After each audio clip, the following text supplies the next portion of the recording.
everything right? Not everything, but I could hear, somewhat. I don't think we heard, some of the presentations and stuff, but we heard some of the key things. Okay. It is certainly suboptimal. Okay.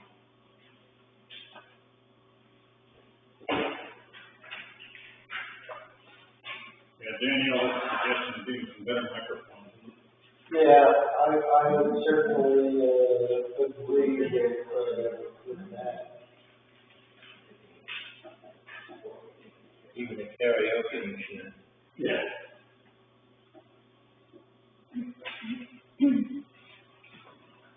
Are these cameras always recording, or do you have to record? I turned them on tonight.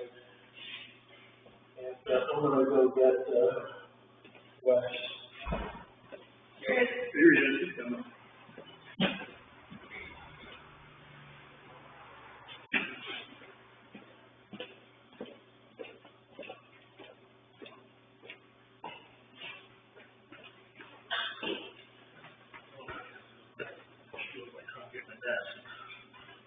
Glad you could make it, Tracy. I trust your, test was negative. Well, yes. You know, So my client ended up testing positive, but I was negative twice. So, Good. and she's doing well now and is recovered. Yeah, I agree. Not a fun situation. No, there was a virus going around that the, archery shoot I was at, and a bunch of us stuff, and I got tested on, Monday, but was, negative, so.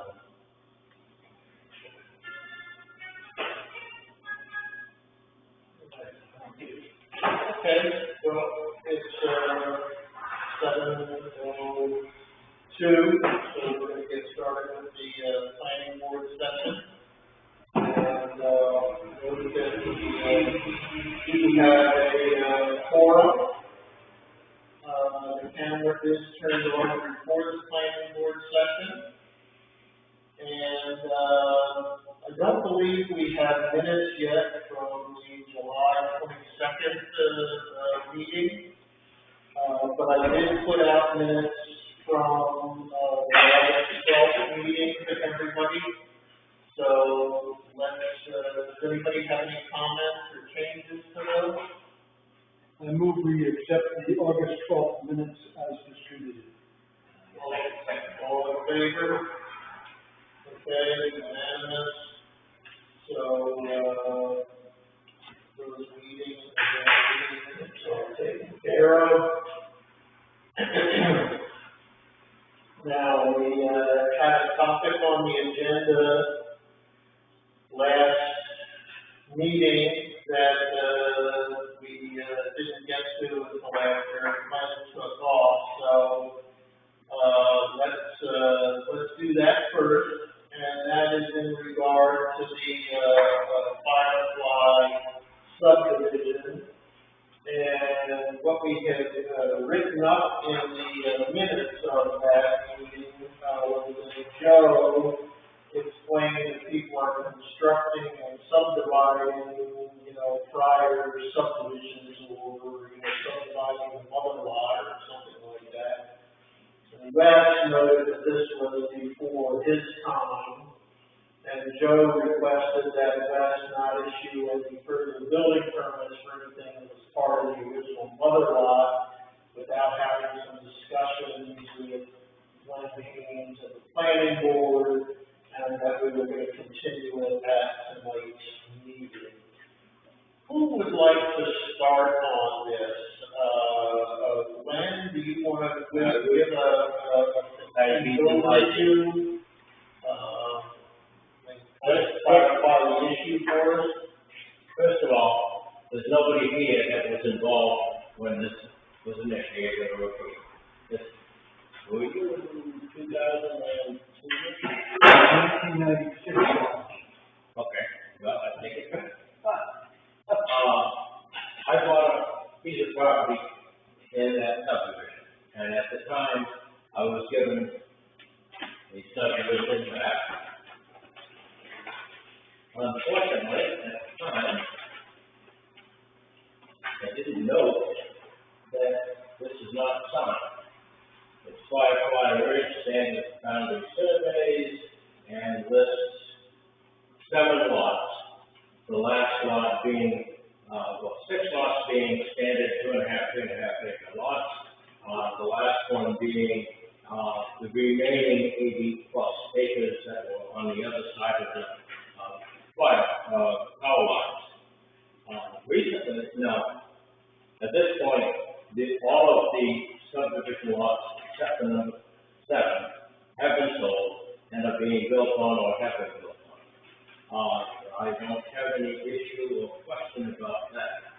However, we have people that are preparing to use a right of way that runs off the end of our road, which we maintain, it's not a problem, which is a concern, as to how much damage is done to it. But they're taking a right of way which exists across the power lines to the remainder of this 80 acres. My question is, I don't have a dated copy of the subdivision plan. I have other things that have happened since then. And my question is basically, can that remaining 80 plus acres be subdivided without approval of the plan? My gut feeling is that it cannot. However, I don't know, there's talk about 2 lots being sold off there already. I haven't gone to the town office to get the deed transfer to see, and I haven't been to Cumberland County, to look at the registry of deeds to see what's happened. But a basic question is, number 1, do you have a signed copy of this subdivision on file with the town? Number 2, we would have to search for it. I understand that. I didn't expect an answer tonight. Number 2, what rules apply to this, the subdividing of that remaining 88 acres? And was that 88 acres actually part of the original subdivision? It's a little smoky as far as what has happened with Mr. Harris. Who owns the 80 acres? Who owns that 80 acres? Bill Harris, William Harris, who lives over in Standard, had the original parcel. When we bought it, there was another parcel that existed on the river road beside that butted up to Pigeon the brook. And that is actually listed as lot number 6 on the subdivision plan that I have. Even though it was created probably before the subdivision was even approved, because I know that property dates back before 2002. It's gone through 2 ownerships. It's not part of the road system that we consider Firefly Drive. It's actually butts up to River Road.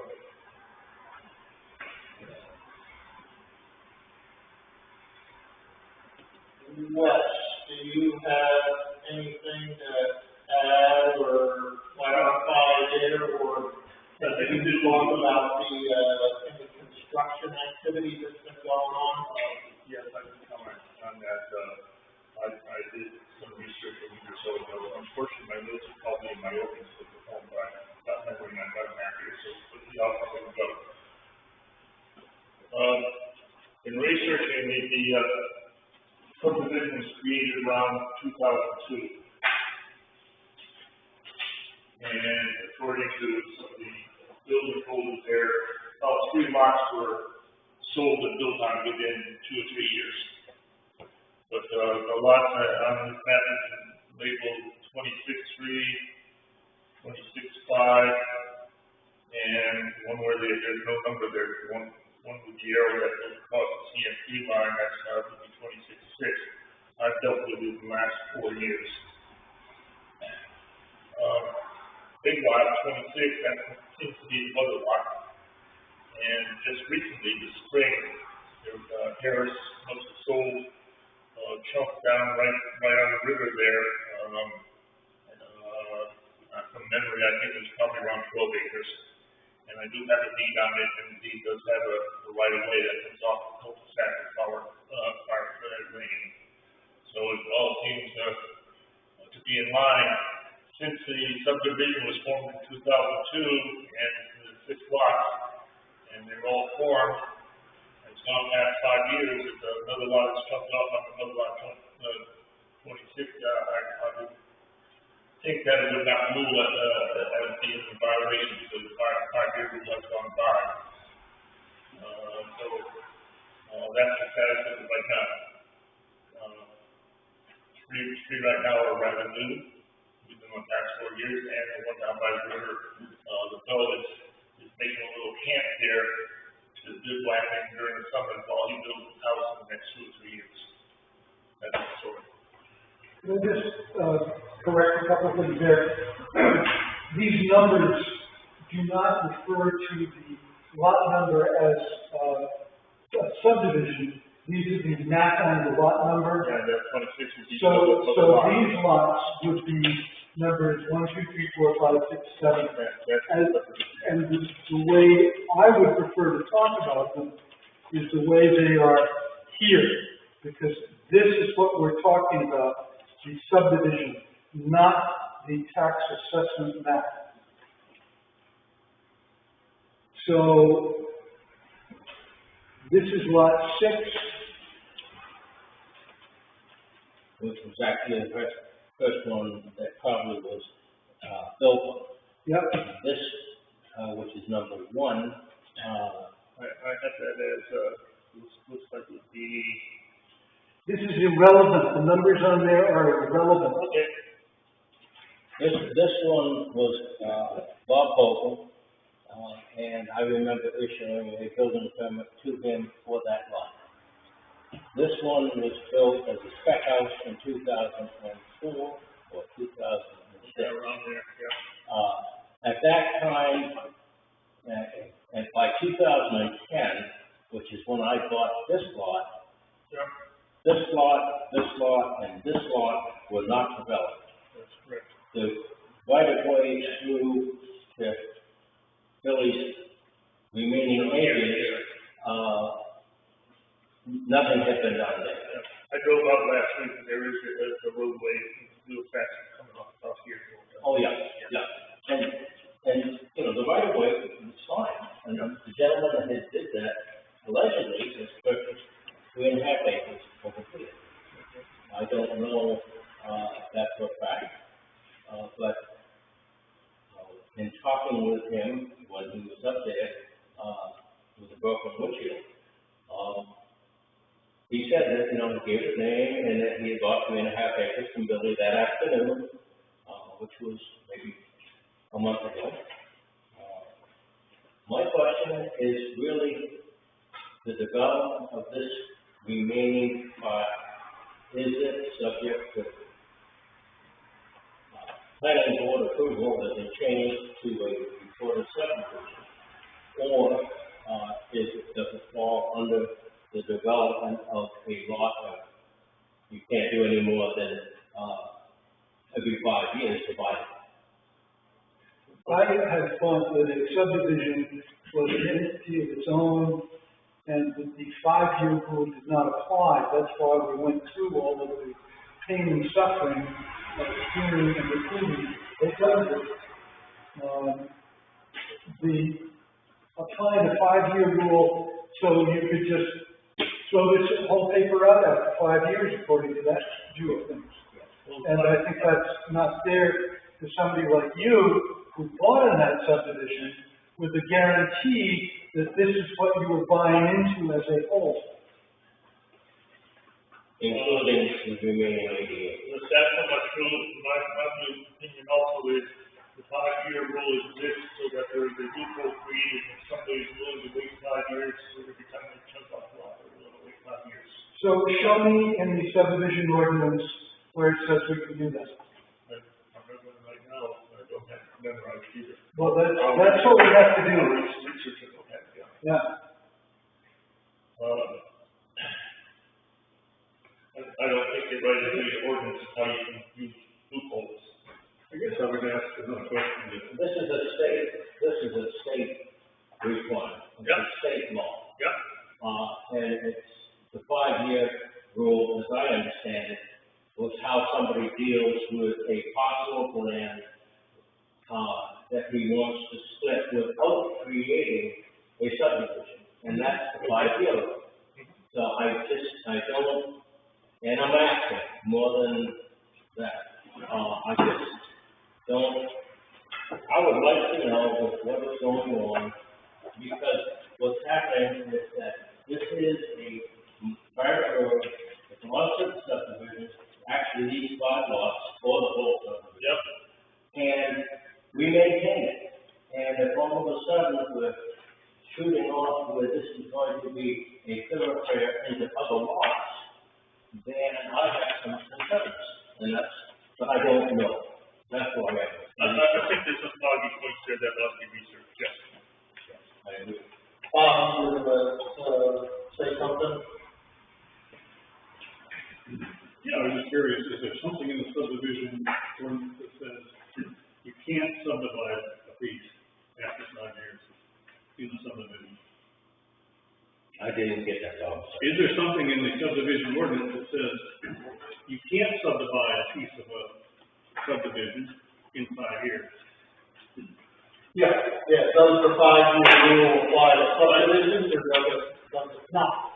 Once you have a subdivision, if you want to subdivide any further, does the 5-year rule apply, or do you, have to reapply the subdivision? Right, so is there something in our ordinance that says no? I think we copied the state subdivision law in doing it. Yeah, So what seems to be evolving, and my thought is, if somebody buys a lot of subdivision that happens to be 10 acres, and you wait 5, 6 years and decide to sell some of his land so he can have a little money and sells off 4 acres, is he dividing into one lot after 5 years and allow the one division of the lot, or does it become another extra lot within the subdivision? That's the big question. It doesn't change the approved subdivision. Right. If there's no action on the planning board. And that's my question. And I don't have the answer. I don't think,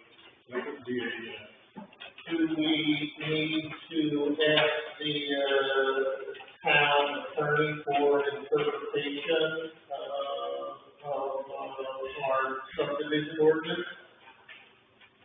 that wouldn't hurt, if you're not sure, what the ordinance says, or what the rules are in the ordinance. Do we have a dated signed copy of the approval by the planning board? I'll write MMA and answer the question. Could we have somebody other than you? I don't trust your answers. Say that again, please. I said, could we have somebody other than you ask a lawyer? I'll ask. That'd be good. Thank you very much.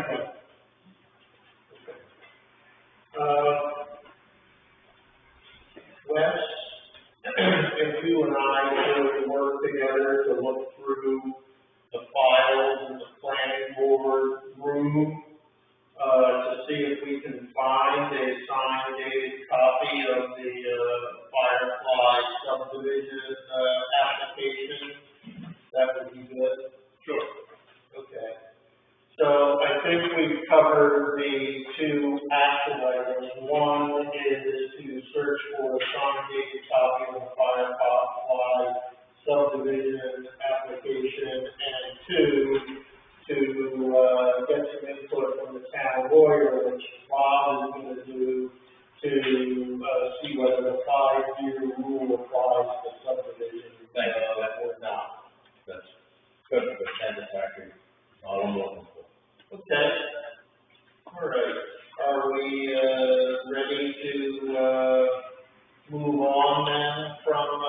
to the next agenda item? I was just reading the ordinance, for a little bit, just to see what some of you want.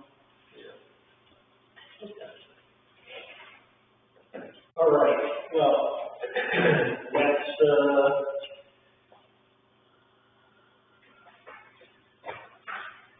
start on the, discussion of the Walton Solar Project CDP conditions.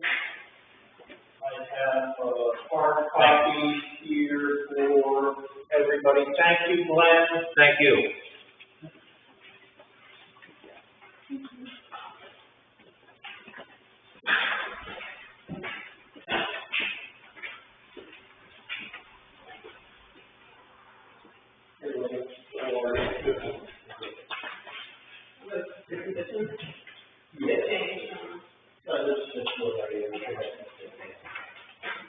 I have hard copies of the materials submitted since the last meeting. Oh, good. Actually, this one, I did a page for the, Yeah. the song. Oh, yeah, I printed out another copy of it. Okay. That's the Great. correct entity.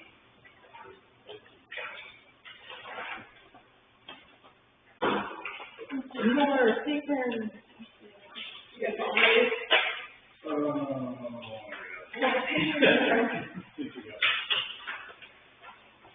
Go up, line up your file. Okay.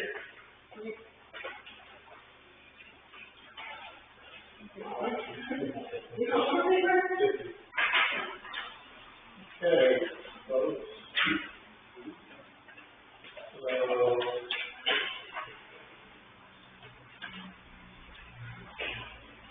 Jason, we can fall before we, dig into the conditions. Do you want to highlight for folks the stuff you just gave them and what's new?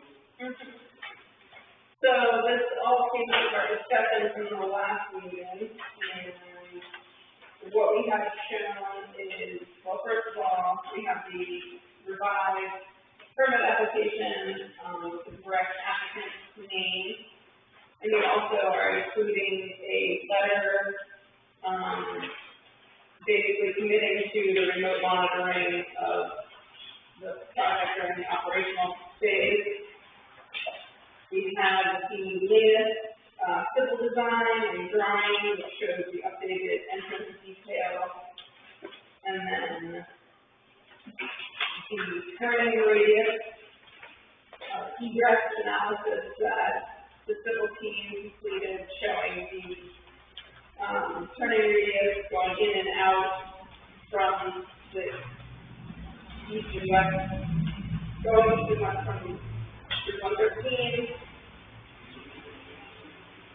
I think we can talk about that a little more if you'd like, because that was something that we spent a lot of time on.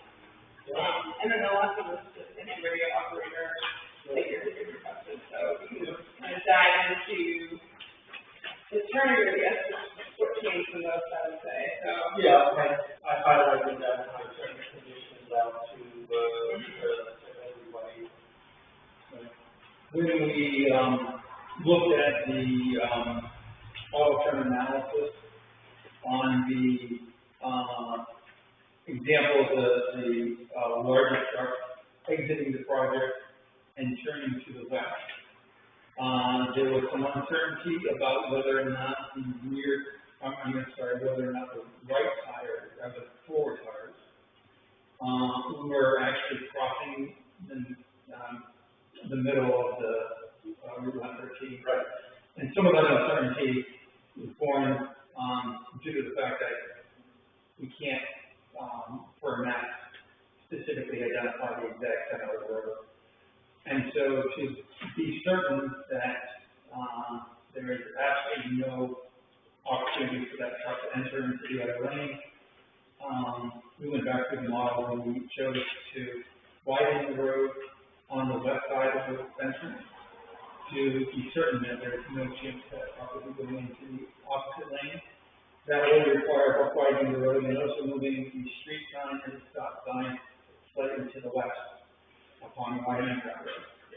It's great. I think this is a good thing for the safety of the people involved in.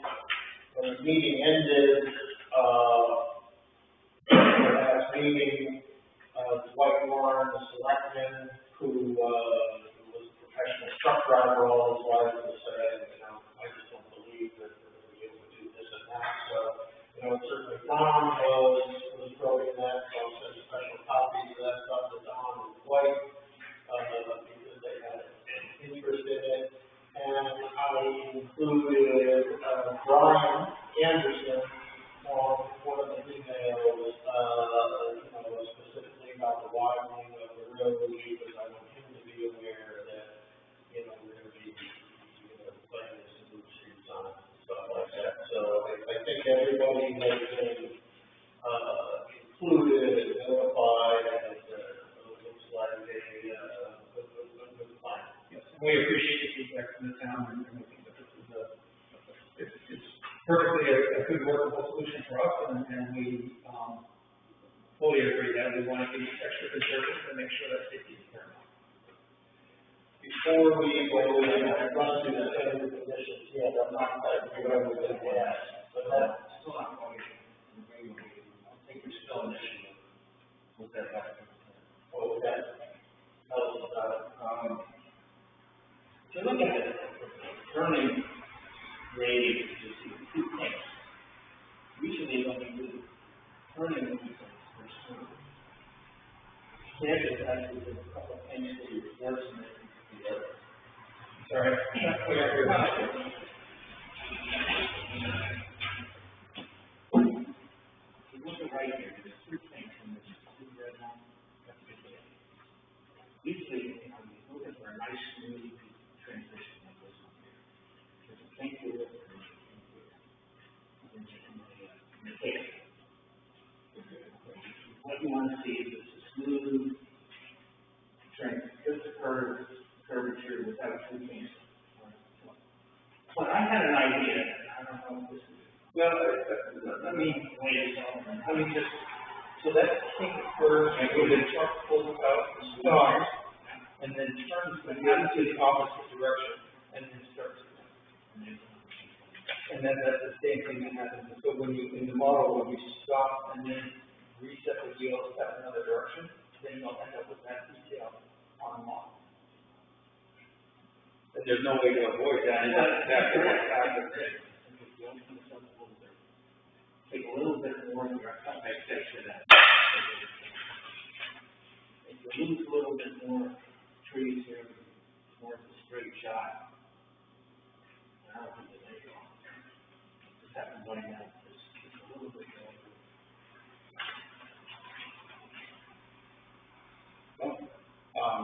You know, When you sacrifice. if the planning board requires us to do that, then we'll give it into consideration. It's our understanding that it works within the model. The model is an extraordinarily conservative application of how a truck would actually operate. That what you're referring to as a kink is exactly how a truck operates moving through that maneuver. And so I'm confident that that is correct. But we are willing to take feedback from the planning board. I would like to see something more straight up. Lose a little bit of tree through. A little bit more light. Again, that's really, it doesn't change anything a whole lot on our construction. It does increase the visibility there, and one of the things we've been trying very hard to accomplish is reduce visibility of the project as much as possible. That was actually what I came over to see, you know, when we started talking about losing trees. I said, you know, Mr. Tricker has been trying to keep trees in the visual buffer. And so I'm a little concerned that they can go. No, I understand. There's situations when it's. Yeah. Smooth transition. Yeah, This is really a difficult move. well, yeah, I understand that, you know, those swing wide and then cut. Reset, then swing right, reset, Yeah. swing again, reset, swing again. Yeah. I just, you know, I'm just concerned for this visibility thing. Cutting trees in here is not just visibility for somebody coming up and down this road, but it's visibility for people here. And I think we're all sensitive to visibility after what happened at the Miami pit. I don't find it evil to see. The worst case is when you're out there, actually out there, and you start on the phone, and I just put the street. Yeah. I don't know, I've never driven a big rig, so, just, My opinion is,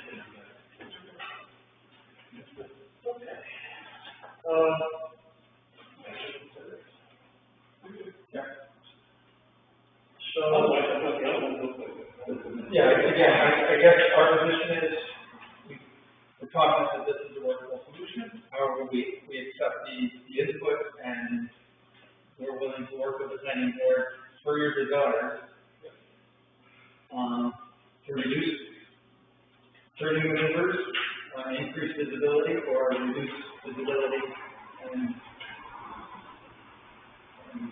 rely on our trucker's ability to provide operation. back and forth. Exactly. So, nice.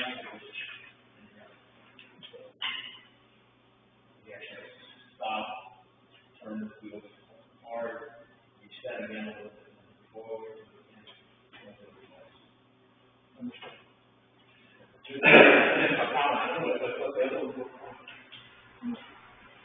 I'm comfortable with the modification that we made. I think it was good movement, and I appreciate you reworking the angle there, widening that area, and I'm comfortable with the way you designated it to on this most recent change. My suggestion, is being a holder of consensus, is that, we go with the current plan, but we add a clause in, bullet point 3, item 14, that says something like,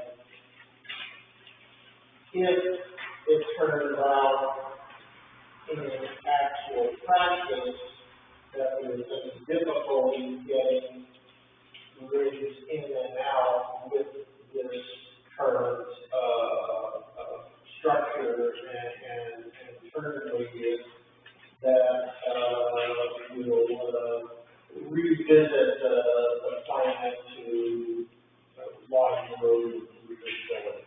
Basically saying that we approve this the way it is, but,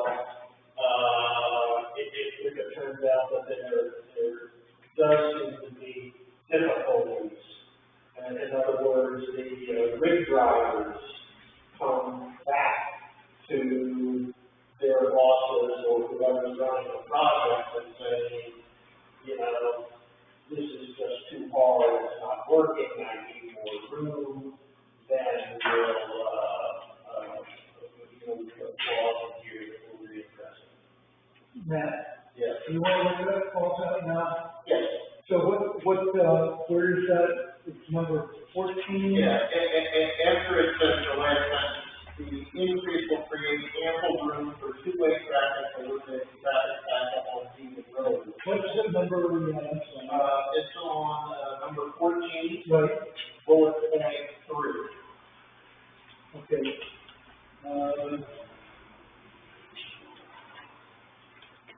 Bullet point 3 starts in terms of the turn of radius. So you're in another sentence. Yeah, and we'll add a sentence at the end that says that,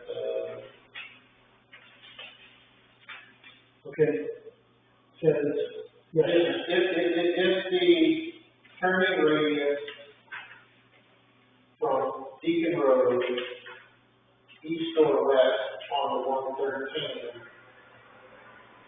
proves to be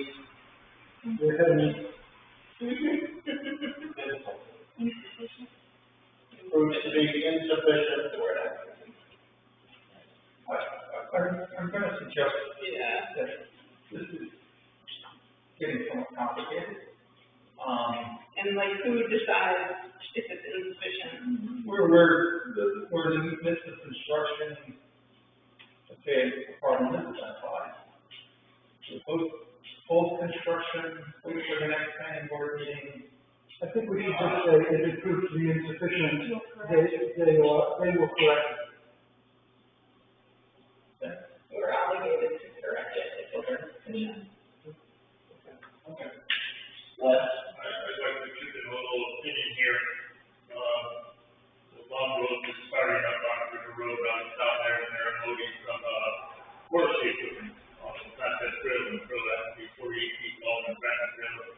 He turned around, he backed into that driveway that goes 20 feet apart, and only put the front wheels on the grass on the other side of the road, and the road's only 20 feet wide. So I think the road is 2 foot wide, the radius is curved going into the road more than adequate. So, what do we have there, Joe? Okay. We add the revision of number 14 at the end of bullet point 3, if the turning radius from the Deacons Road, east or west, proves to be insufficient, it will be corrected by the applicant. Something straightforward. I agree with you. Things can get complicated. I was just uncertain about what the consequence was. Sure. Simple as all. Thank you. Okay. John, are you comfortable with that? Yeah. Okay. I think that'll work. All right. So, we have the conditions of the standard conditions here, and, we put together after the last meeting. In number 1, we have the correct applicant's name, the Walton Silver Maine 6 LLC, identified as map 5, lot map 5 and 7, lot 14 and 1 are the correct ones. We have a list of all of the files that will make up the CD. The first bullet point is the description and date of the file. The sub-bullet point is the actual file name.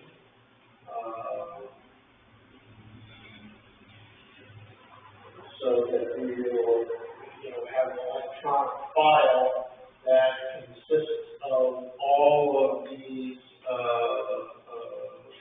reports, and then we'll replace O1A in the second bullet point, which is this, with a new page 5 that we will sign or not sign after we get it done.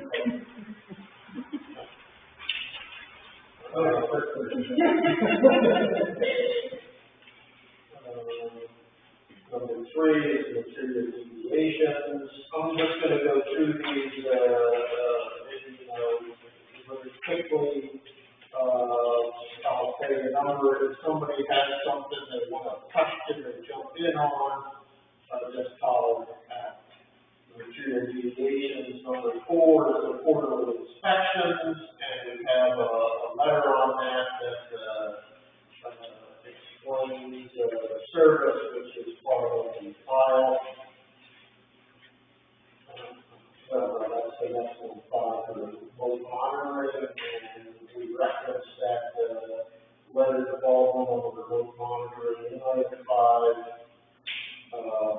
Number 6 says no batteries, but because it doesn't incorporate batteries. 7 is no lighting plan, but if any lighting is needed, downward. Number 8 is signs and contact information. Number 9 is the updated and radio proximity map, and, you know, I looked up online. It's interesting, you can find, you just go to this website and plug in the zip code, it tells you the name and address of the people that are the operators. And that, with that new information that I provided, to these folks, they were able to, you know, use the GPS to map the distance from this particular solar operation. Number 10 is the leasehold interest. 11 complies with main DEP requirements as amended, the bond. Number 12, thanks to Paul for, I scribbled down, applicant shall provide blah, blah, blah, and I couldn't remember what blah, blah, blah is. So, applicant shall provide copies of all project stated federal permit approvals as applicable and required to the town prior to initiating construction. And just for a quick comment on that, there are no federal approvals required, but I included that just as standard language. And then we had a good discussion, last, meeting about the hours of operation, thanks to, Joe bringing that up with what he's experiencing on Long Road, and we settled on 7 to 7 days a week, and, consulting CEO perceptions. And actually, what is in 14 is, you know, in this, site plan, under project delivery traffic notice, there's a lot of important stuff that's hard to read, so we got a Word file and incorporated all that into conditions, and even expanded on it for the third item, which is the turning radius and the entrance detail plan, to which we have added the, amendment we just, talked about.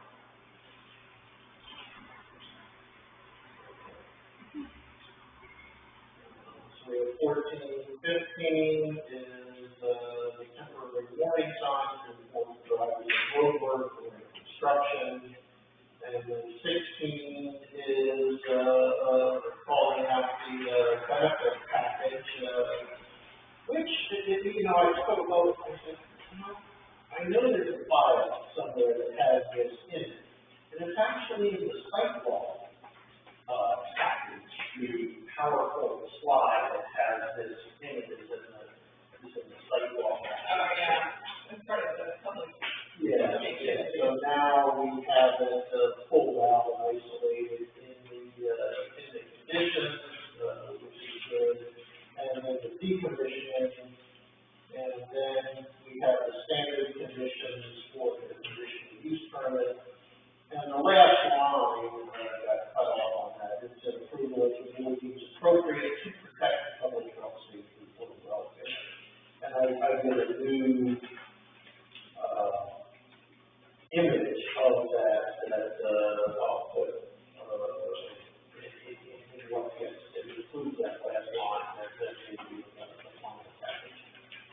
So that's what we have for the conditions, and standard conditions.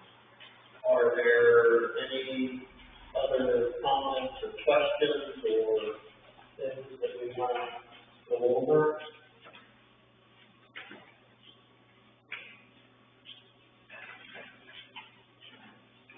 People that Paul, do you have any questions or comments? Unless you have questions for us.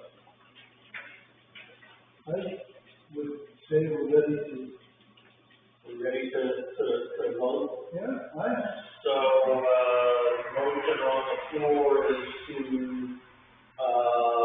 vote on the approval of the CUP for Wall Solar Rings, 6 LLC. Anybody second that, motion?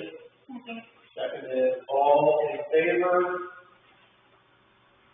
Okay, unanimous votes, and, right now, we get the, signature page, signed,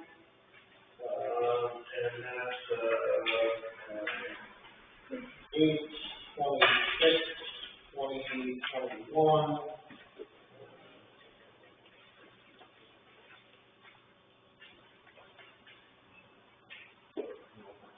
Yeah, we all have to sign it. Yeah.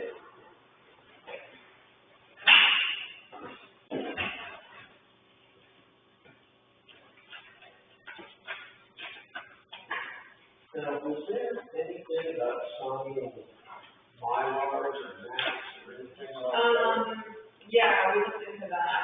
It's all has to do with the registry of deeds, so when the project is constructed and there is an as-built survey, that will have to go on Mylar to the registry of deeds, the Cumberland County Registry.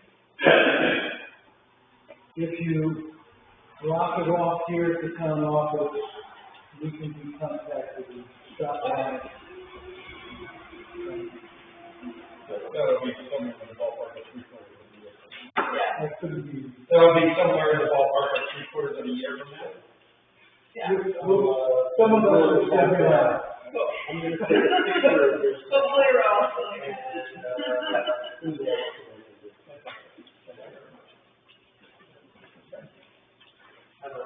Well, thank you again for your time, your interest, the feedback, well, it didn't go quickly, I think it went smoothly, and I think we ended up with a really good project, due to the partnership and collaboration with you. So thank you all very much. Thank you. Okay. And Steve, thank you very much. Thank you.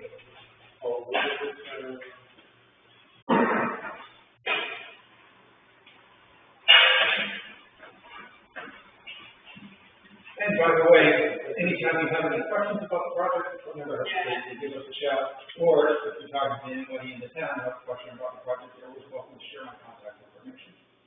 Thank you. Nice work with you. Yeah. We're not done. You should, send me. Thank you very much. Perfect.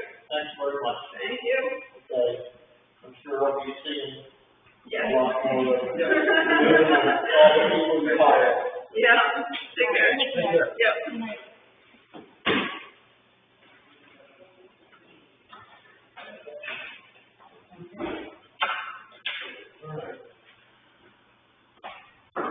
Thank you for all your comments and expertise on the intersection.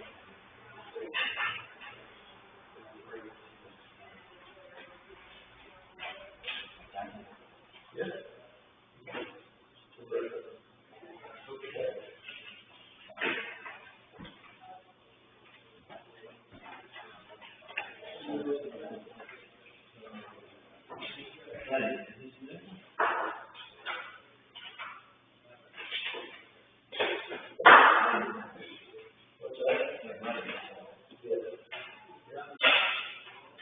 Okay. Loving Tracy minor subdivision application.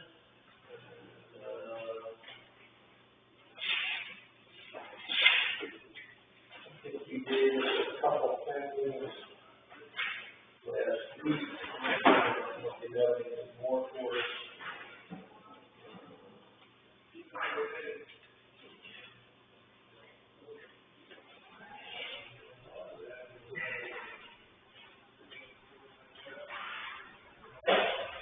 Yeah, thank you for a couple of copies. I didn't finish the PDF just yet.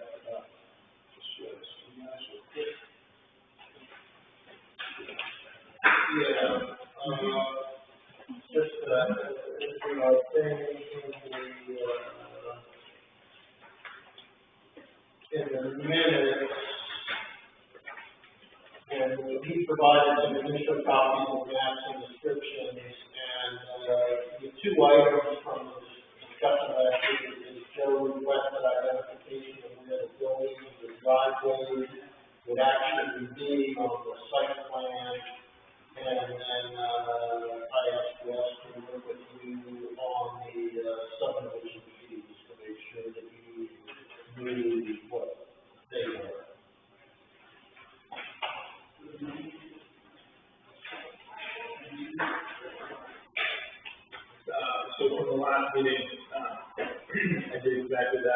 to be like Joe, and on this map, you'll see the proposed driveway access to the, parcel. And then they also label front and rear, how they're gonna be laid out on the parcel, and their relationship to, 107 Grant Lane. And, that's pretty much it, and where they are, is approximate where the position they're gonna be. So prior to where we're at right now, we've got, like, where the septic would be, the proposed septic would be close to 107, so that's kind of where the house positions are. But, other than that, this is it in a nutshell.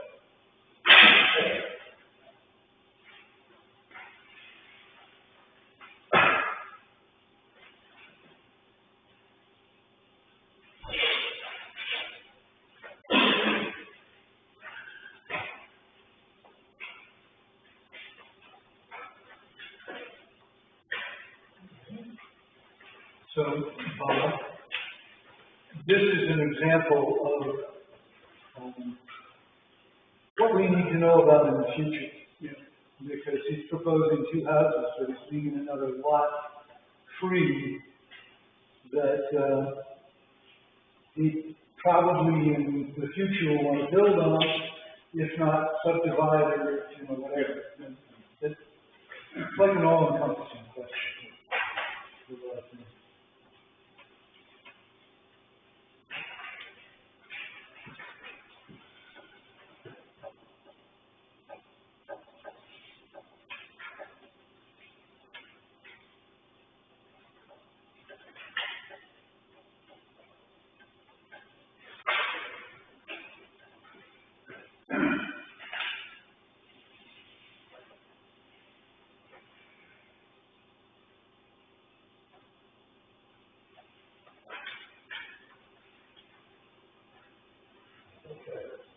So,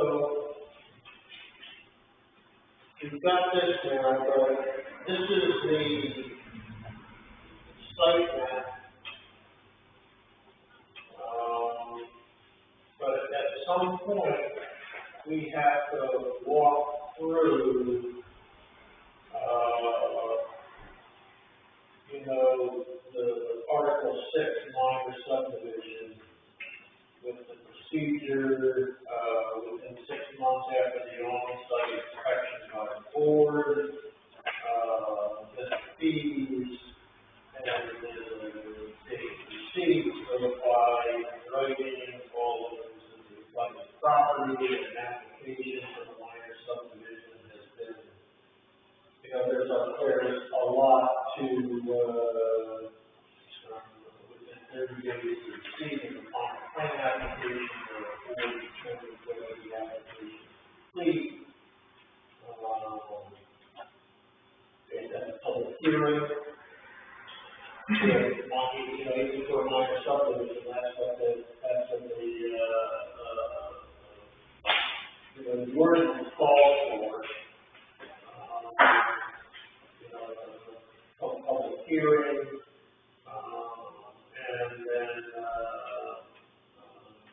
and then we have to go through the submission and the final plan, and there's the application requirements in here, verification of right title of interest in the property, et cetera, et cetera. I mean, some of these things, like the hydrogeologic assessment, and things like that, I know we have, passed on, before we've been able to determine that, they're not, applicable, but, there's a stormwater management plan, a erosion and sedimentation control plan. Wes, have you, taken, Lenny through all of the, aspects of, minor subdivision plans? It's not just, as far as I know, and Joe, you've done these before, I think I sat in on one, minor major subdivision, but it's not just a drawing, it's actually all the things that are in the subdivision ordinance, The actual application. Okay. should have made 5, 6 copies of it, then you probably need to get copies previously of it. Okay. I don't, You need a copy, hand out copies. I'm not sure. I think we did, yeah.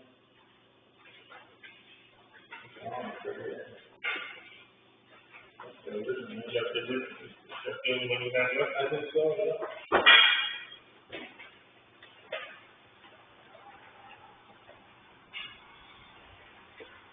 Yeah, sounds good, I think. Let me go for an option copies real quick.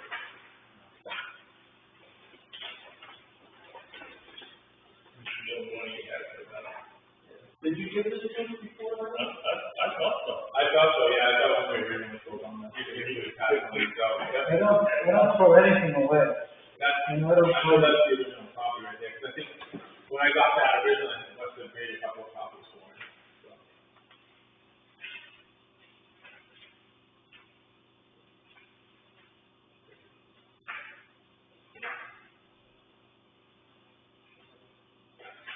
Well, I've got something here.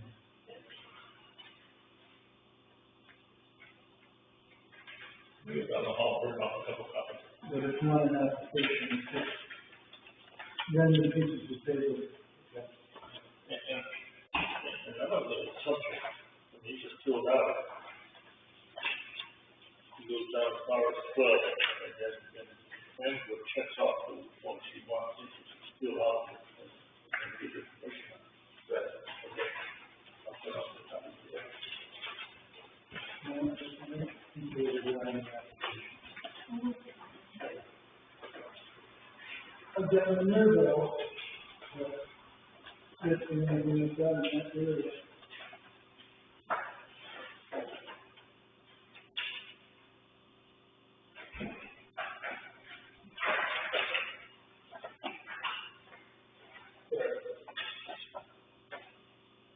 I know there's a lot of, administrative stuff, but this isn't something you can just look at this drawing and then vote on. We have to, kind of, at least the last time we did this, we sat here and we went through all of the, have you looked at this subdivision? Absolutely, yeah, I was under the impression we show up the application that we're gonna talk all that stuff, because like I said, like, I have 12 lists and things that we go over, and then if you guys elect to, say, hey, we'll get that, moving forward on this stuff. Okay. All right, so we bring those back, we'll,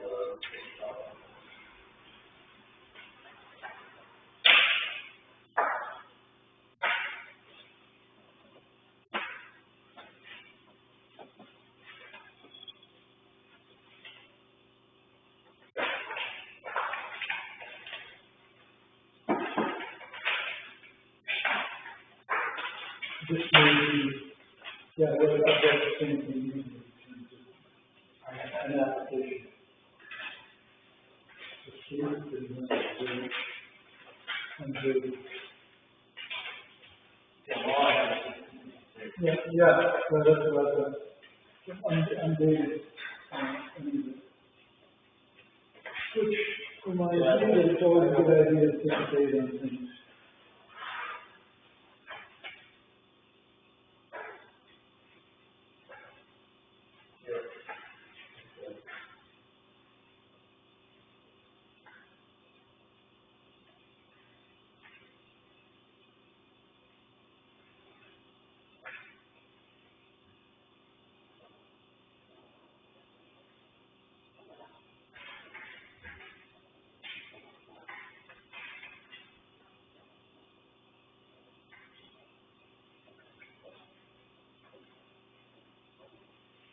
yeah, I used to do that when I was secretary too, was, David told me to write planning board receipts and page. We got these two at the last meeting on 8/12, and then, this one on 8/26.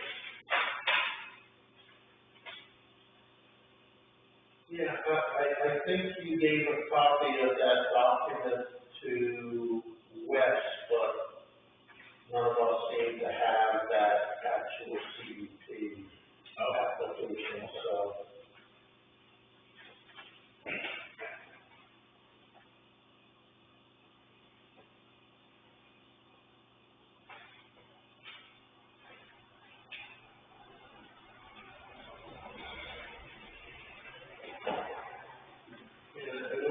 two lots, but I remember we did on the last subdivision, over there off, Freedom Road, what it is.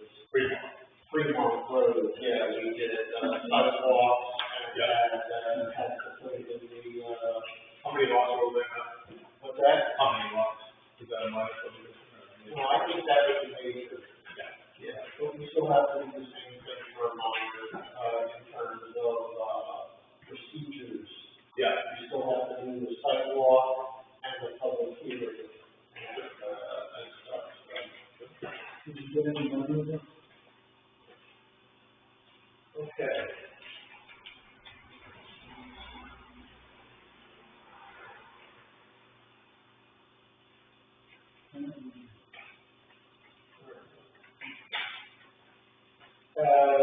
Wes, have you been to the site? Have you done an on-site inspection? I've been over there several times, yeah. Okay.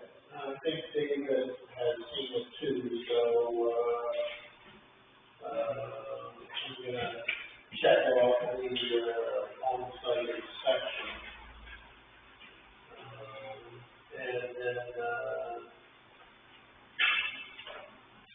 And then this is the submission of the application for the approval of final plan. Okay. Now, B in the procedure is the fees. Have you got any fees left? He paid $150. Okay, so, I'll have to see there, where I signed it. yeah, I think $150 is for a CUP, Yeah. not for a subdivision. Oh, you mean the other fees, number of acres or? Yeah. Yeah, that's for the planning board to decide what the rate is and how to apply. All right. So I read this last week. It's $300 per lot or acre. So, how many lots do we have in here? 2 or 3? Three. Okay. So, 3 lots times $300. It's not $100. No. 300 is what is, written in, on the, yeah, no, the city. Yeah, if you go on the town website, maybe I should go all like that, and you pull it up, it's, yeah, I just do that, it's good for that.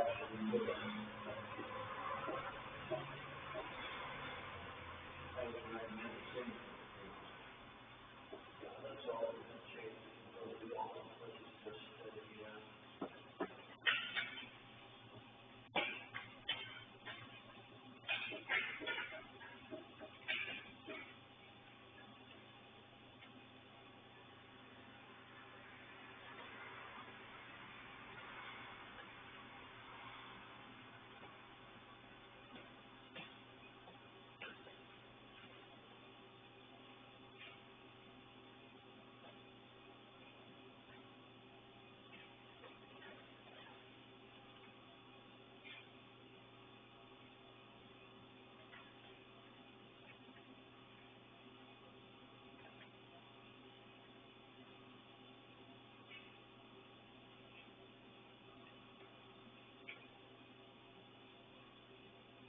So we'll just double check this, this is what's on the town website to be sure.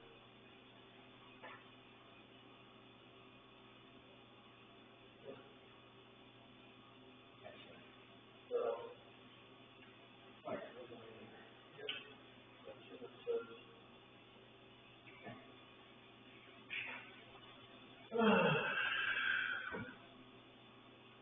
In addition, the applicant shall pay a fee of $10,000 per lot or acre, whichever is greater, to be deposited in a special account designated for that subdivision application. To be used by the board for hiring an independent consulting services to review the application if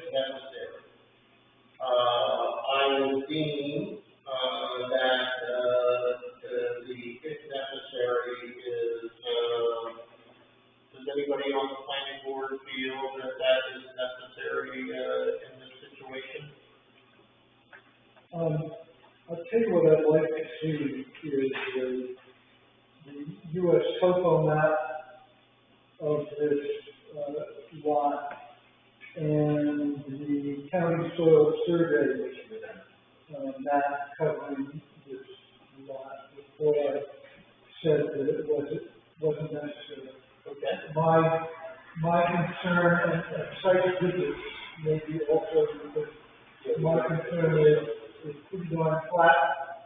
The mitigating factor is very sandy, and it's probably well drained, but that's from a drive-by windshield cruise of the property. You know, I'd like to think that it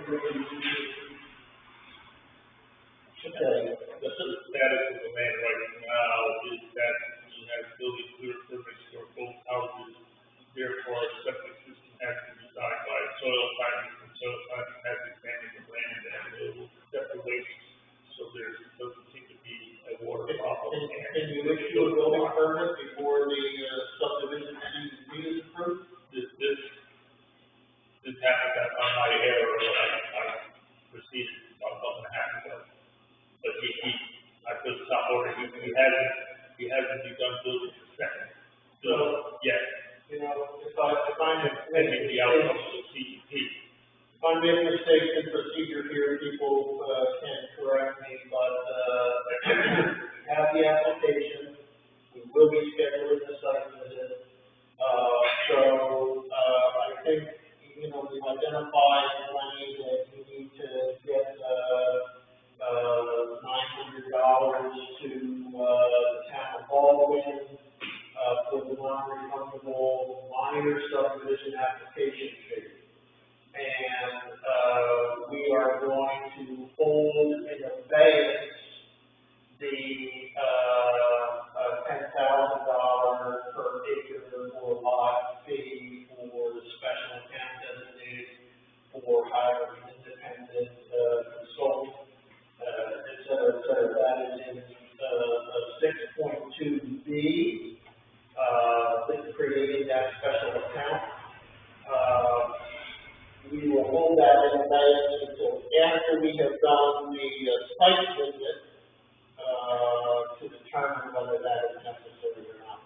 Is that something we need to vote on, that we're gonna hold that in abeyance, or is everybody okay with it? Okay, so that's what we're gonna do, hold that. Okay,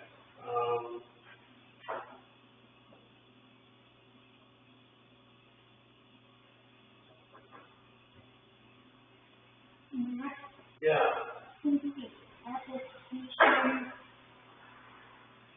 Does the application have to be accompanied by the fee permit before we can proceed? If this all application shall be accompanied by the fee permit, can we entertain the application prior to that? Probably, not. Yeah, correct. Okay. Is it acceptable by way of right now? Okay. I'll do that. Thank you, Tracy. Mm-hmm. And, does that go to you, Wes, or does that go to Debbie? It goes to Debbie. Goes to Debbie. Yeah. So, The planning board of council, yeah. And when I get my $150, I give it to Debbie, so she, the council, out there, with her, before that goes to. tomorrow's Friday, is gonna be here, so if, money will be used, you can give it to Debbie, That's right. and she can give you a receipt. Yep. To give back. I didn't get your point, right? You just, I was too busy writing previous stuff. The procedure says the application comes with the payment. Oh, So okay. honey's gonna wait to check out the application and the application tonight and time. I don't have to get that. Taking care of. Thank you. He built it from to redevelop the site. That's enough. Each has to. Right, yeah. So,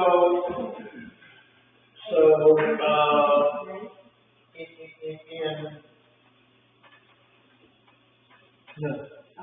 trying to move this along, in 6.2E, within 30 days of the receipt of the final plan application, the board shall determine whether the application is complete, and notify the applicant in writing of its determination.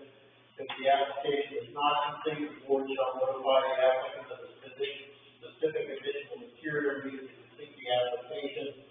So, when the application is not complete, and that will be shown in the minutes of the meeting, and, what we're asking for is the, U.S.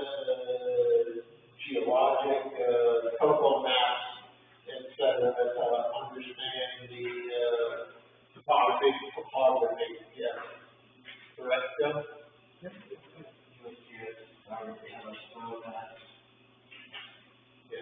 U.S. Geotopography and soil maps. I'm sorry, I don't know how to hear. GS, what do you say? USGS. USGS, Geological Survey. I'm sorry. Geological Survey. Geological survey, got it. And soils. And it's also the Humboldt County Soil Map.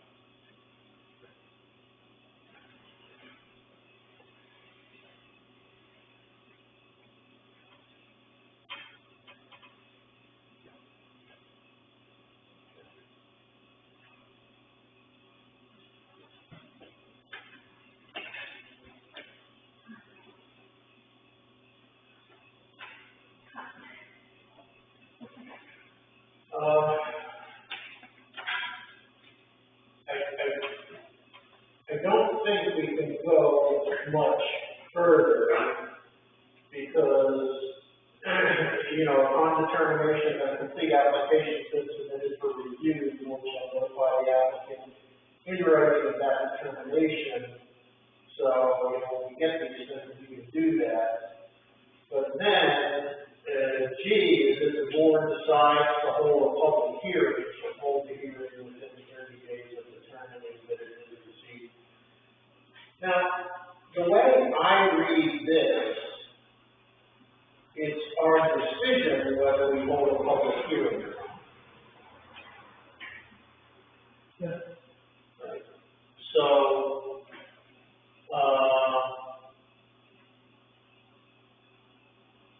I think it's always a politically wise move to have a public hearing. So that anybody who wants to have their say gets to say it, they can't complain later, they can stand a chance.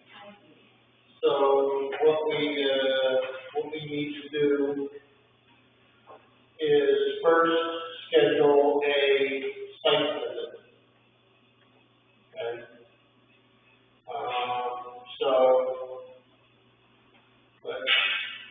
Could I ask a question? I'm sorry to interrupt you, Matt, but I'm having a little difficulty here.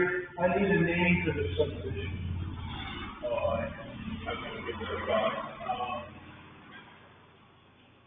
That's one of the requirements of the application. Okay. And it just makes it easier to. There's one here to do with cluster. Yeah.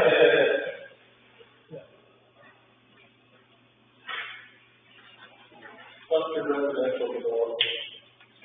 How about we just do like Grant Lane in there, call that can I read what that is, Grant Lane, plus the residential zone? Does that make sense? I don't see anything wrong with it.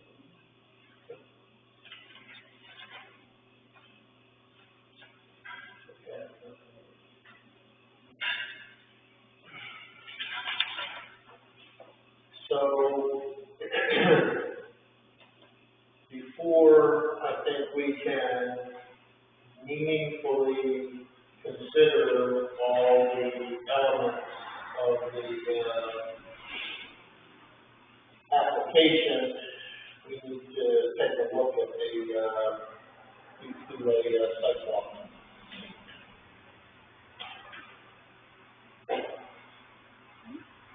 So, we we have to advertise the sidewalks in the shopper's guide. And that's gotta be done 10 days before the actual sidewalk. So if the advertisement, if the notification of the sidewalk goes in the, next shopper's guide, which is Wednesday the 1st, then the, soonest the sidewalk could be held would be Saturday the 11th.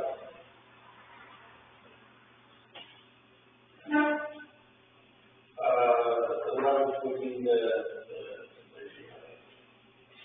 10th day, so we might be, so it's 1, 2, 3, 4. Yeah, we could hold it on Saturday, the 11th of September, or Sunday, the 12th of September. Earlier, but, Well, I already had 4 things on Thursday, and 12 of September. which is Sunday. Yeah. So, You might be lucky enough not to get me. well,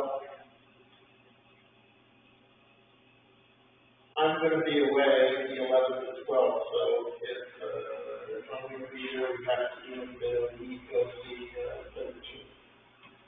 I think that makes more sense from our point of view to put it off another week. I think, Lenny has a bunch of stuff to get together also.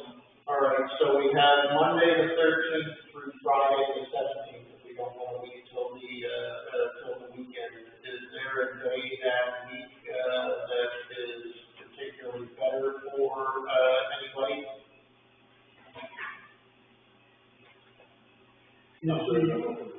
Is the Thursday a night that we meet?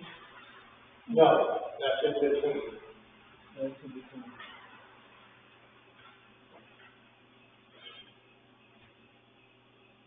I'm not, sorry, I'm not looking at the calendar. I'm going to suggest that we do it on, Tuesday the 14th of September. That's a, selectmen's meeting. Yes. Is there a time during the day that works better for folks? I would suggest we don't do it during morning or afternoon rush hour. But, It's easier for me to attend in the week of the first thing in the morning or late in the afternoon, but I can try to accommodate. I have one appointment scheduled that I could meet. What were you thinking in terms of time? Like 10 in the morning or 2 in the afternoon for I me? love what, 8 in the morning or Tuesday? I like 8. okay. That would work well for me. Early morning, okay. You okay with that? Is it Good, 8 in the I'm morning? happy to accommodate you guys. Okay, thank you. So, What was the date on that? it is, Tuesday, the, 14th of September at 8 o'clock in the morning. We will have a, site walk for the, Grant Road, cluster residential development, minor subdivision, which is, at the intersection of State Route 107 and Grant Lane.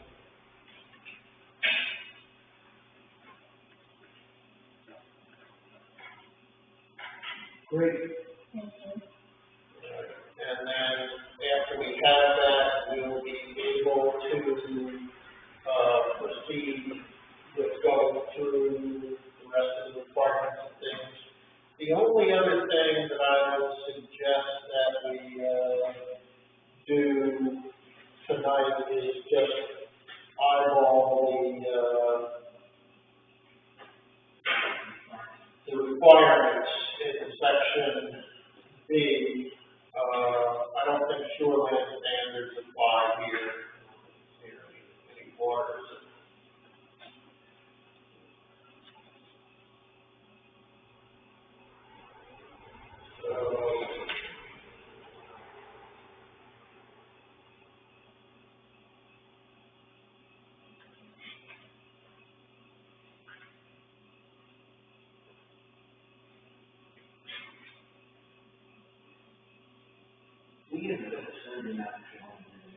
What's that? We got a vicinity map showing the location of lots surrounding lots.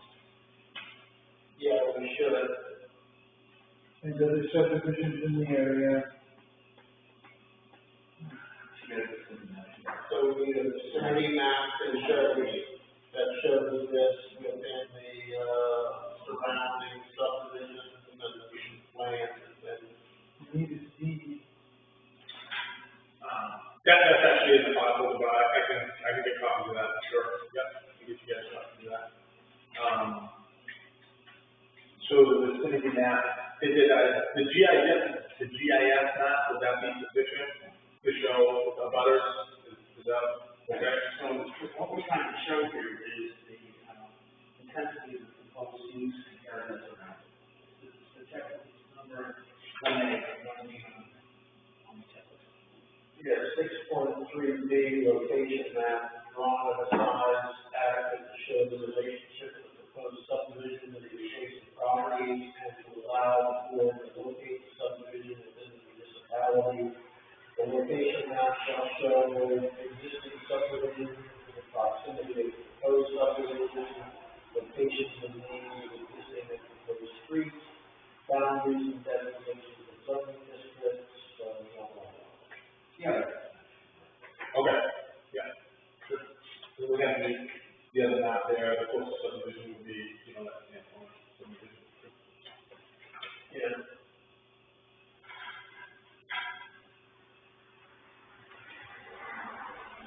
So the application requirements, levy, and proposed naming, assessment map of lot numbers, verification of right title or interest in the property. I know this is, actually necessary, that is D3, standard boundary survey of parcel, gives complete descriptive data by sharing the distances made and certified by professional land surveyors. Corners of the parcel should be located, blah, blah, blah. So I know that's what we did, boundary survey. You got that, Yeah, that's what this is, right? Yep. That's it. Recorded deeds, and deed restrictions, an indication of the type of sewage disposal. When sewage disposal is to be accomplished by subsurface wastewater disposal systems, test pit analyses prepared by licensed site evaluators shall be provided, and maps showing the location of all test pits of the site shall be submitted. I got that, yeah, that's in the public records file. What is the public records file? So the file folder that Wes keeps on every property, or every time he pulls a permit, we have to submit that stuff. So I have a soil engineer go out there and get a septic design done, to just say that lot will accommodate, So that needs to be in the. yeah, I'll get a copy of that, yeah, I'll make sure you guys have a copy of it, yeah, but Wes has a copy of everything that we've done, and that's all for any permit that we submitted for the breakdown. Seven is an indication of the type of water supply system to be used as a subdivision. Now, this is one that, number 10, that we have, had discussion on the past. That is a high-intensity soil survey by a certified soil scientist. Wetland areas shall be identified on the survey regardless of size. Now, is that something that you already have? If you had a certified soil scientist look at this for soil survey?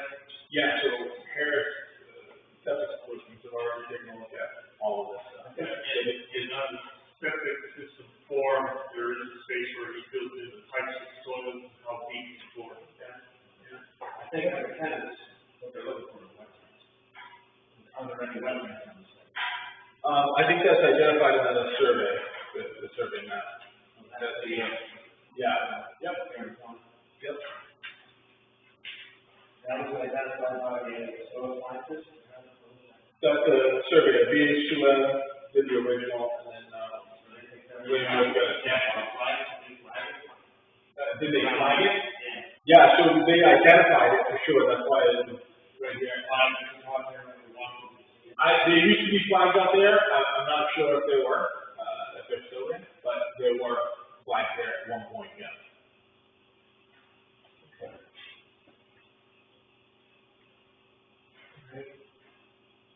Number of acres, location of small streams, rivers, contour lines, which some of the stuff is zoning district, location of facade and existing proposed sewers, that's all going to be.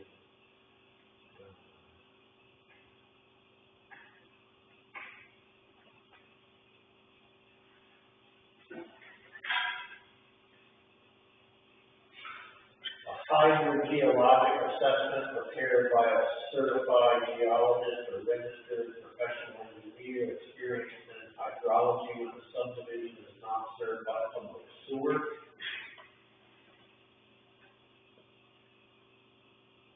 Now, did we require that for the last two subdivisions that we have approved over off of Fremont?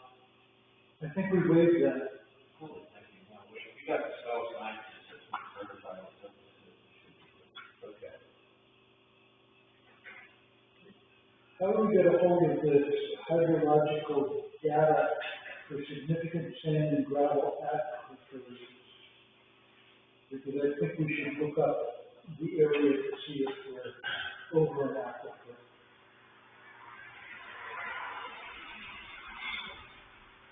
One of the requirements in receiving a permit to build a house is to have the soil project design, septic system, and in that process, we examine the soil, determine that the soil will accept waste, therefore it means that the lot is a buildable lot.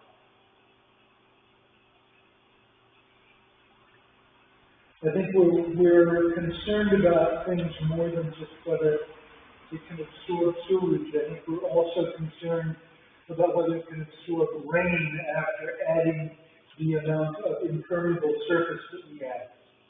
So it's like, two different things here to be concerned about, not just one. Yep.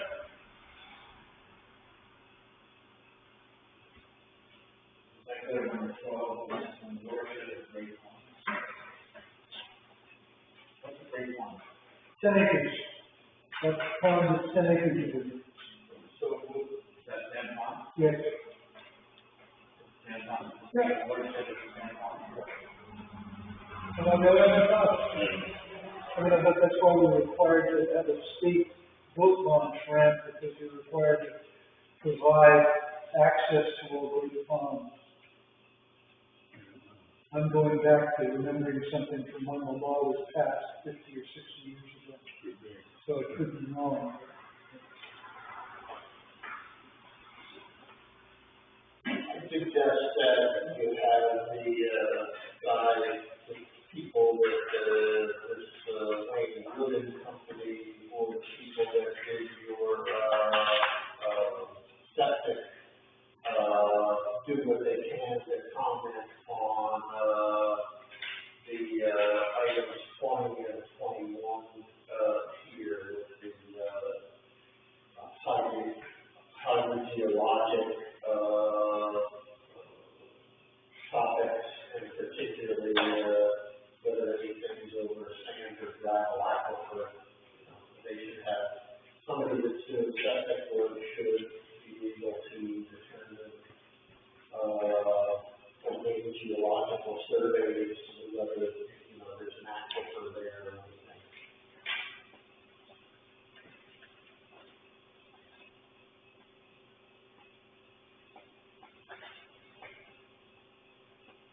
So we'll try and address the, intent, if not the letter of the, law there.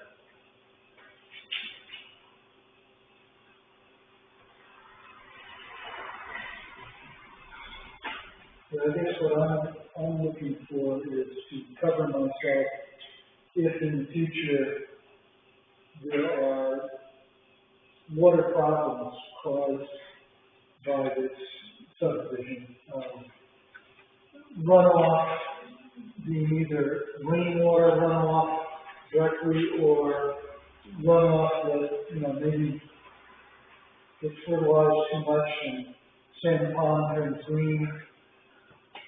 Those are my concerns, or if there's an aquifer underneath that other people's wells draw on, and becomes problems in that. So, in reference to exactly what Joe was saying and what Tom brought up, look at number 24 here, okay? A stormwater management plan prepared by a registered professional engineer in accordance with stormwater management for Maine best management practices published by Maine DEP to achieve by design 15% reduction in expended solids. And here's where our hands are tied. The board may not waive submission of the stormwater management plan unless the subdivision is not in the watershed of the Great Pond. So because it's in the watershed of the Great Pond, we can't waive that.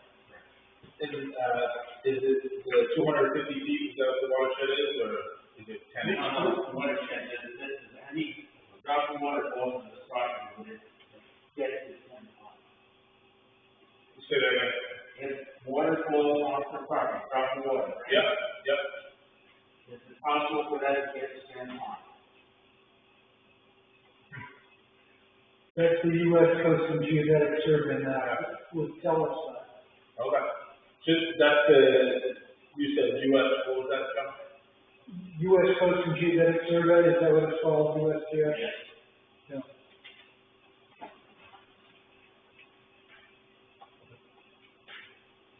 The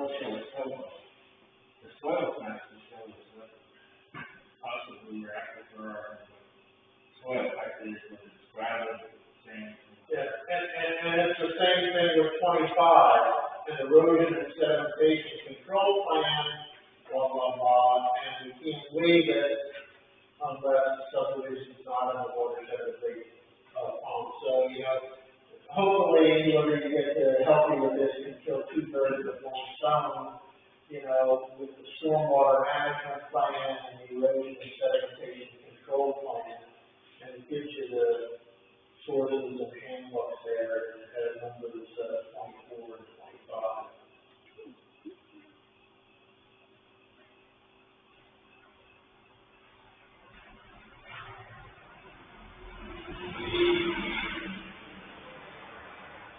And that's, 6D application requirement.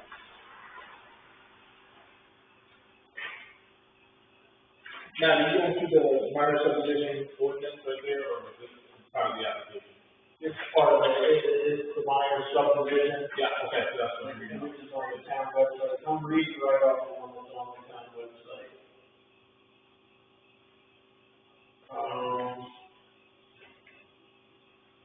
I don't think we need to worry about this, wildlife habitat stuff. It's not big of a-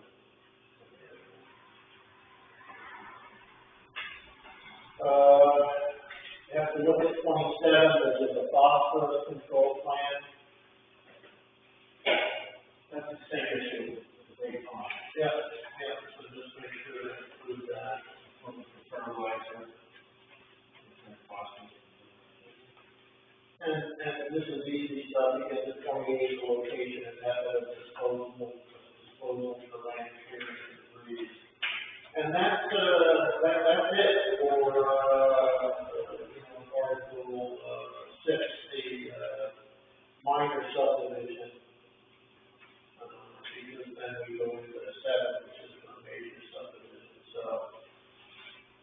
so we pretty well covered and walked us all through the, submission plan, and the final plan application shall consist of the following items, and we walked, through what those, were. Okay. We have a site walk scheduled, we published, we'll do it, we'll look at things. Wes will work with you and we get you guys on what to put together.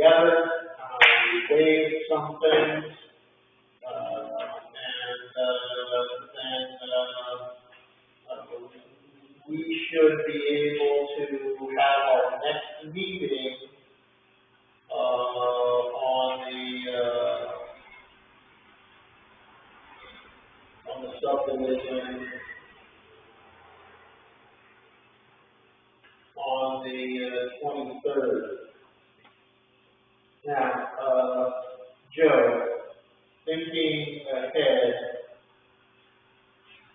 since we'll be doing the sidewalk on the 14th, in the announcement to kill two birds with one stone, in the announcement in the shopper's guide for the sidewalk on the 14th, should we also announce a public hearing for the 23rd?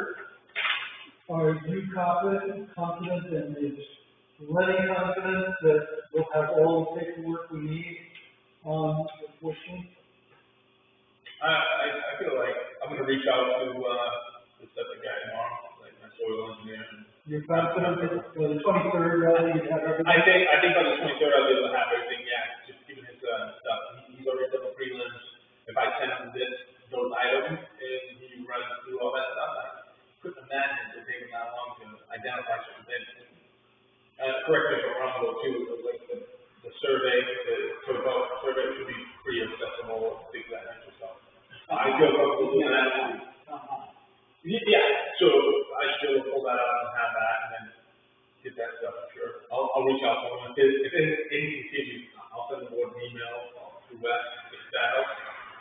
So look through the subdivision ordinance that we Got it. got through, and maybe have your soil guy Yep, look through it. I will. I'll And then, absolutely. any misunderstanding. I'll transfer that liability for sure. So we'll plan for a public hearing on the 23rd then as well? Yeah. Okay.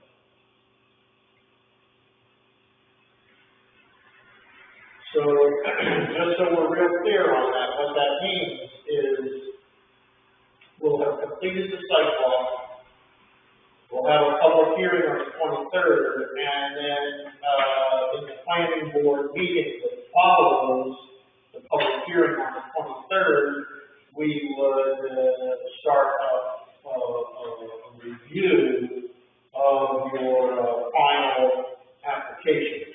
So, Matt, you're saying the public hearing will be the 23rd? yes. Okay. And then after that will be the next meeting, you'll be talking about? Well, the public hearing is the 23rd at 7 o'clock. Yep. As soon as the public hearing ends, Yep. we start a regularly scheduled planning board meeting. Okay. Same night. Same night, okay. Oh, all right, yeah, all right. Usually the public hearing doesn't take the full 2 hours. Yeah, yeah, Sometimes it does. okay. That'll probably work, this is a small subdivision, but I don't think the mission usually works that you get all the review done and the public hearing is last, so that when they ask questions, you've got all the answers lined up.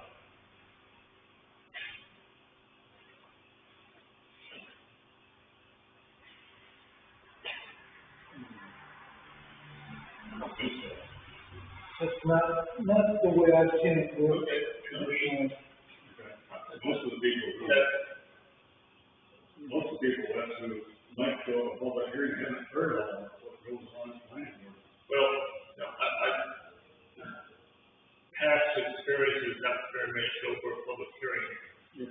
I have been in there for other things, and 2, 3 residents on the pond have asked about the land across Granville where Maravano is going for his boatyard and the other 25 acres. And they asked about, So I'm just gonna apply common so that's a minor concern about that, is about the subdivision. They know your house is going on, and they seem comfortable with it. We've clarified what Lenny's gonna need for content in this minor subdivision application. All right? We're gonna have a site walk, and if anything is identified as a site walk that, creates additional requirements, we'll let them know. Now, Lenny's task or burden or challenge, along with your help, is that by the 23rd, he has everything put together to answer any questions that come up during the public hearing, as well as everything that's required for the final review, which will happen after the public hearing. If during the public hearing, questions are asked that we can't answer, then obviously we're not going to be able to complete the review of the subdivision application that night. It's possible it'll work, and I think during the site walk, we will have in our mind a lot of answers for a lot of things. Yeah, okay. All right. Are we good on, the minor subdivision application? Okay. All right, thank you. Wes, the next item on the agenda is an update from the CEO, particularly on the Sebago Road solar project status. Since we saw online on landwatch.com that the parcel that holds the Sebago Road solar project is up for sale. I saw your email, I looked at it, and I researched it, I called the real estate firm, and had a little chat with them. Seems like, it's all, solar system off the solar land all around, it's going to raise some money. It's workable. I told them about, the right-of-way, the driveway that, they're planning to put that into whoever buys the land, and say, okay, that's okay, where it's right-of-way, but you're gonna have to put, a covenant in the deed saying, to mention about the care and maintenance on that road, and so on and so forth. So, and I said, so that'll probably be covered by the planning board when the owner comes in and be, noted on the conditional use permit. So they were made aware of possible conflict, they were made aware that certain things will have to be considered to be as a covenant, and so I think it's going in okay direction. Has the current owner of the land actually signed and completed a contract with Sebago Road Solar, or the company behind Sebago Road Solar? I have not researched that to be or put it to memory, but there has been at least two different owners of that land probably within the past 5 years.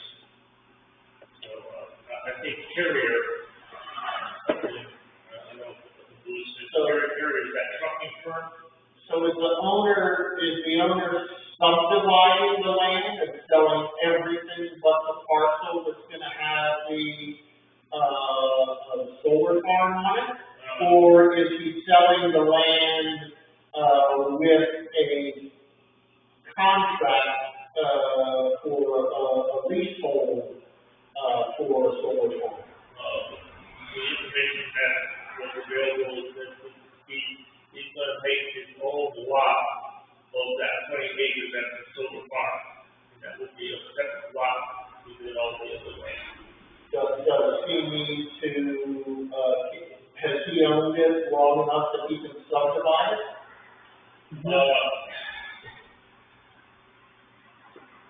I don't see it being a subdivision. Right now, it's 2 lots.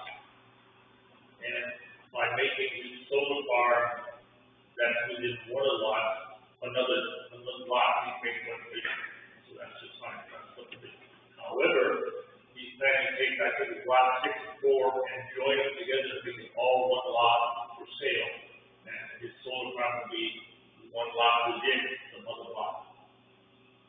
So, And that's not a subdivision. it seems okay so far. Okay. Right. Joe? I think the problem is that we might be creating themselves. We have not approved the road into the 20 acres worth of solar panels. Right. And that was a, that was a point of contention. Right. And my experience with the planning board does not look kindly on people who create their own hardships. I will be approaching this from the point of view of the original application when all of the land was in one ownership. And the solar people had the option of going here or there. Because that's where they started. I also think we don't have to worry about it because he's asking for $350,000 for 63 acres, and my math says that's $5,500 an acre, which would be quite impressive to get involved. Fire everywhere.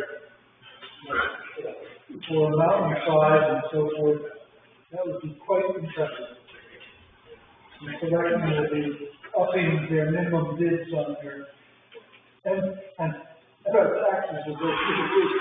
Can you let this guy know, Tim and Sebago, those solar people, that they would be wise to resolve their, driveway plan issues before they go selling things, creating their own hardship, coming in and acting up. What direction they're going, and what can be done. Yeah. Okay. All right. Thank you. Anything else tonight besides a motion to adjourn? So moved. I got a few questions. Okay, go ahead. And the comment was just made about that access road, and we had talked about before, because of fire suppression and whatnot.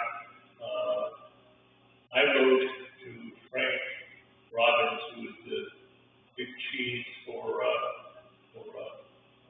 Sunrise East, and I edited about fires, and without reading the whole thing, but if I can skip it, I asked him. We had conversations about fire getting into solar farm and fire department response. So these are my thoughts. There is not much to burn at a solar farm site. Handle, glass, metal, etc. does not burn. If an electric short circuit or perhaps a hot spot inside the flame, about the only item to burn is the wire and insulation. Right? Therefore, if it burns the wire connections, some of the wire connection functions is the fire hazard. Dry gas can be fuel too, but gas doesn't burn in winter and spring and fall or wet season. Is lightning a problem? Or am I missing something? So he answered back, these are common questions regarding fire at a solar site. Basically, EMS firefighters should deal with solar farm fire the same way that they would in the instance where a car hit an electric pole. Don't touch it. In that case of fire, you would let the site burn, or if you would intervene, you would assume that every piece of electrical equipment is energized. Lightning protection is present at the medium voltage equipment, and there are lightning arresters on the poles.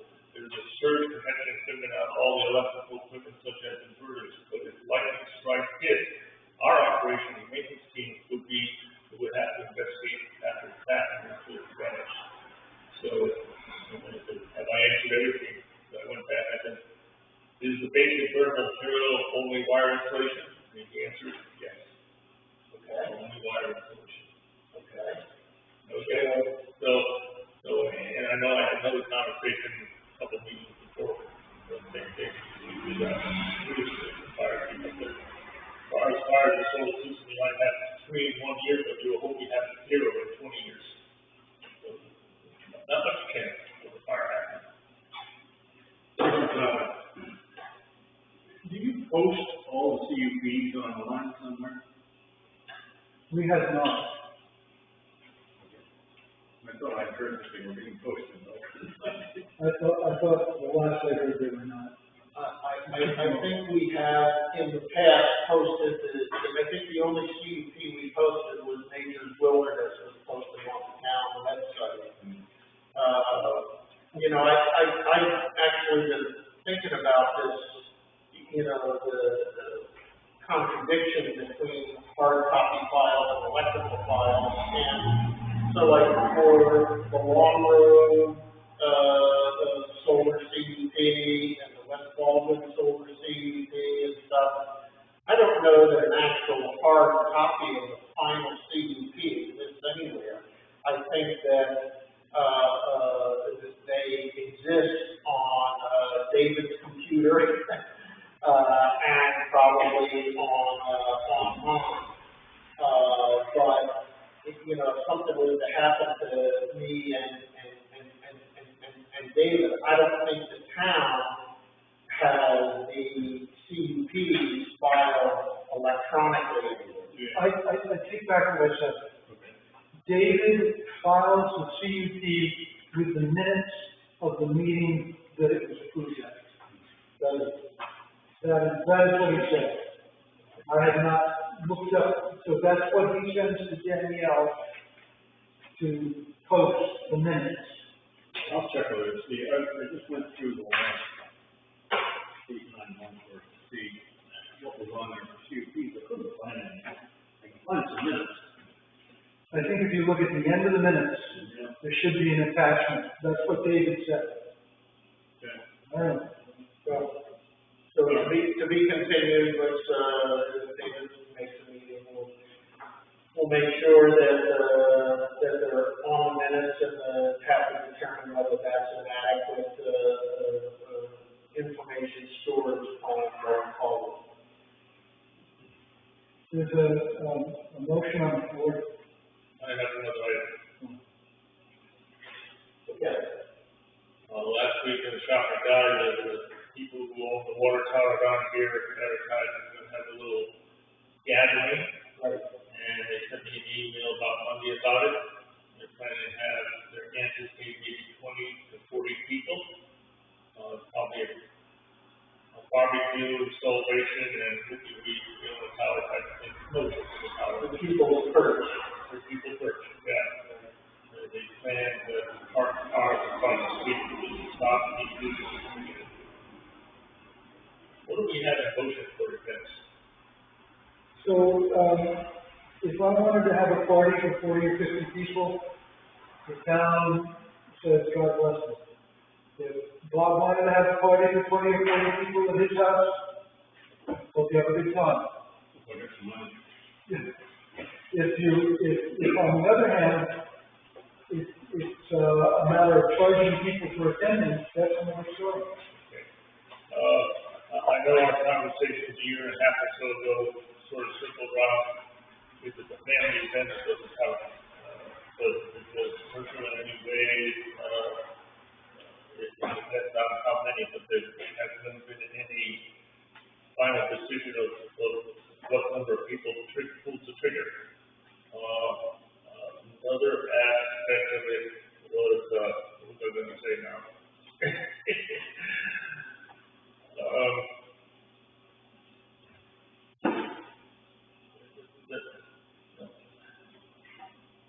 There's safety aspects, particularly,